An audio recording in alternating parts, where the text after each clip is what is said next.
fait une coupe comme les cheveux lisses. On se retrouve avec la coupe triangle. Quand tout est à la même hauteur, en fait les boucles qui sont là, elles peuvent pas se former parce que les autres leur laissent pas de place, elles sont écrasées par le reste. Du coup là, on n'a pas de volume, c'est lisse et tout le volume est là.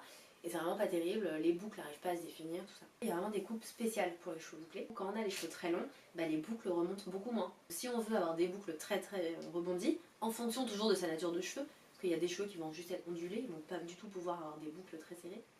Mais si on veut ça, il faut les avoir au carré. On ne peut pas avoir des cheveux qui arrivent jusqu'à la poitrine et avoir des boucles, des belles boucles bien rebondies, bien dessinées. Quand on va faire une belle coupe sur cheveux bouclés, on va donner de l'espace à chaque mèche pour qu'elle arrive à se former sans être écrasée par les autres. Du coup, on va créer des mèches de différentes hauteurs un peu partout. On va vraiment répartir le volume pour que les boucles soient bien libres de se former partout et que le volume soit vraiment réparti de la racine jusqu'aux pointes. Il n'y a pas de règle en soi pour se faire couper les cheveux tous les temps de mois. Idéalement quand même, tous les 2-3 mois c'est bien pour leur donner un petit coup de peps. Souvent, le vocabulaire est indicatif du professionnalisme du coiffeur.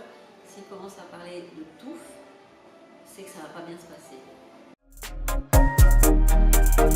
S'il parle de cheveux ingérables, vous et vos cheveux, vous devriez les défriser. De toute façon, il n'y a rien à faire avec vos cheveux. Il y a des phrases comme ça extrêmement brutales.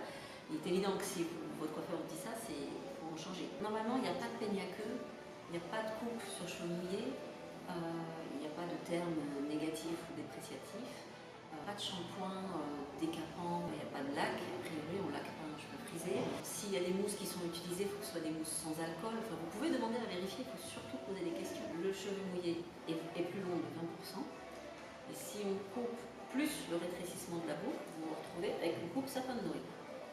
Et le coiffeur a tendance à dire je vous coupe un tout petit peu, puis il coupe ça, et il ne se rend pas compte qu'un cheveu frisé, comme le cheveu remonte, l'écart va être énorme. En fait, on détecte chez le coiffeur les outils qu'il va prendre. Est-ce qu'il prend le bon peigne? Est-ce qu'il a la bonne gestuelle? Est-ce qu'il a les bons produits? Est-ce qu'il a les bons réflexes?